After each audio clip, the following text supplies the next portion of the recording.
And now joining us to speak further on the emergence of the new group called Lakurawa terrorist group, we have joining us Tony Ofoyetan, Director General of the International Institute of Professional Security. Thank you so much, Tony, for joining us at this time. Thank you. It's a pleasure. Thank you very much for having me. All right, we actually thought that would be seeing an end to insecurity or, terrorism in Nigeria at this time or very, very soon. What are your thoughts on the reemergence of a new terrorist group called Lakurawa? What factors, or what specific grievances or even socioeconomic issues do you think fueled them to emerge and also fueled their actions of killing, some of these villagers in Sokoto? Let me start by saying that I don't believe that Lakurawa is a new group. Maybe they just adopted a new name, yes.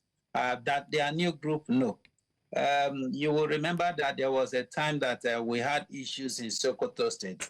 That many people were migrating from outside the country down to Sokoto, to Kebbi, and of course, northwest.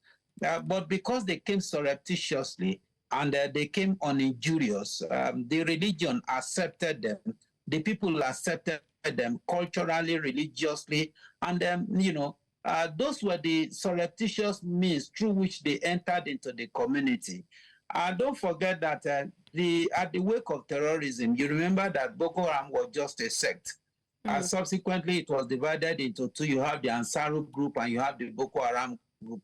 The Ansaru group believe that you don't attack Muslims, even though you are fighting whatever war you are fighting. The Boko Haram group believes that it does not make any difference, irrespective of whose oil is going after anybody. So Boko Haram were associated and affiliated to ISIS.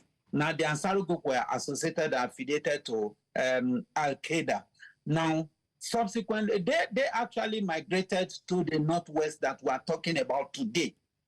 And they've been there. What they do basically is mingle with the community, at times even render social community services and all the promise communities that they are going to protect them and all those stuff like that. And they will stay with them over time until they are well grown. They know the society very well. They know the community very well.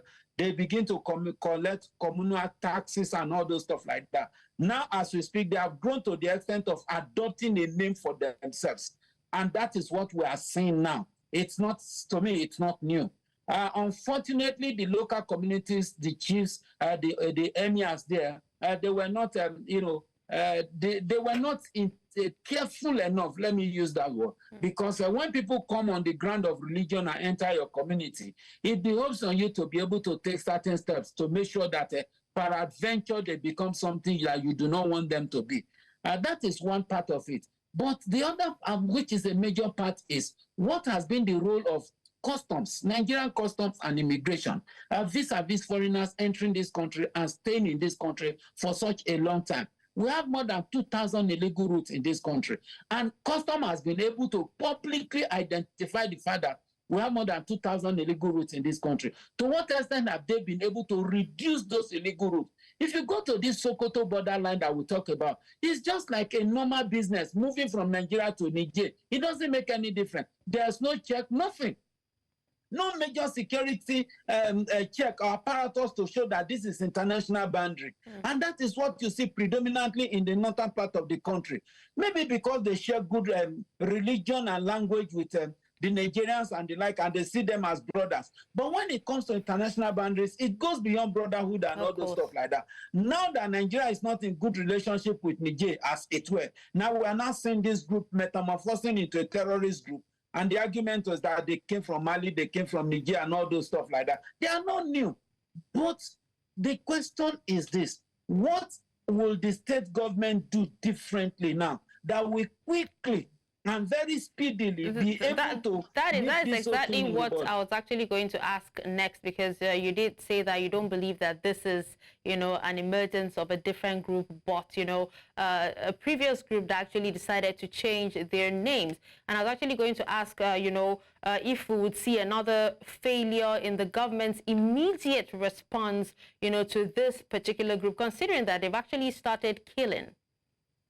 Yeah, you see, if you listen to many of my interviews, I did say that there are different cell groups. As far as terrorism is concerned, there are different cell groups spread all over across the Federal Republic of Nigeria without sparing anywhere, be it south or north. And they operate, maybe one after the other and the like. Now you are now talking of the group called Lakurawa or whatever they call themselves. Now the governor should for me, the governor should first of all be called to account. They have security votes. What are they doing with the security votes? That is one. If it must be established that this is not a commercial venture, that is moving from the northeast and is now moving to the northwest, then the governors must come all out with all its itinerary, with all its everything, all its arsenal, to ensure that this group does not survive. Now it's still presumptuously said to be at its operational embryonic stage. Now at this level, it is easy to use the intelligence force. The DSS should come all out. It's Sokoto. Sokoto should not be a state where you talk about terrorism, because Sokoto is believed to be the seat of Islam in Nigeria. Absolutely. If it's the seat of Islam in Nigeria, then it should not be said that that is where you have terrorists hibernating. So the DSS should come all out. Go to all the villages and all the nook and cranny, and they should be able to work with the military formation, and the custom should do its work. The custom is not doing enough. As far as I don't see the custom being part of this war against terrorism in this country. They are busy pursuing contraband rights and vehicles and all those stuff like that. Meanwhile, we have things that are more serious than that. Then, of course, I expect that the governors in those states should not be thinking of residency permits. It's now imperative that they should be looking at things like residency, permits. And the military should, as much as possible, deprive this new group the publicity they seek. However they choose to do it, they must deprive this new group the publicity they seek. Because one thing about terrorist group is that the first thing they do is to seek publicity. Once they seek publicity and they get that publicity, what happens is that they begin to get the patronage they ought not to get. So if the government and the military formation is able to make sure strategically that they deny them and deprive them of that publicity they seek, they will not be able to grow like Boko Haram. Because I'm sure that they are looking at what Boko Haram has achieved so far. Thank God that the military has been able to bring that Boko Haram to the barest minimum as we speak. They are not as consequential as it used to be. So it's now a time to change strategy. So we are now moving to, another plan A to plan B and all those stuff like that. But I expect that. Okay, Tony, we've actually seen, the Lakurawa attack parts of Sokoto and Kebbi State. Should we be afraid or should we be concerned about, spillover effects into other states, if this persists? Now, it's not a matter of spillover effect. These people all have cell groups in all the states. So it's not as if it's the same people that move from here to there. It's just that they are being influenced by their successes or their failures. If they fail in one place, it is presumed that they most likely will fail in other places. So they re-strategize and reposition themselves. So that's why I said the DSS has a lot of work to do, because this is more of work of intelligence. And I will plead with the military formation not to make a noise out of this operation.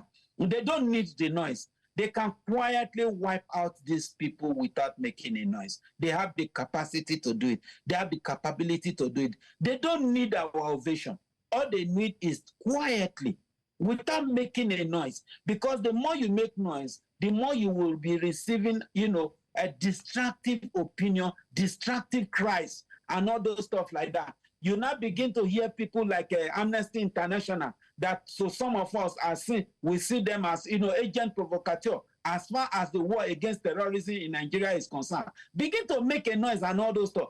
Let the military quietly operate with the DSS and with the custom and all the police force, and let them quietly deal with this whole thing without this noise in the media and all those stuff like that. And I'm sure once they deprive and stifle them of the publicity they desire, I can bet you that it will never last. It will never last. All right. Well, thank you so much, Tony, for speaking to us and also for your time this evening. Thank you for having me. It's a pleasure.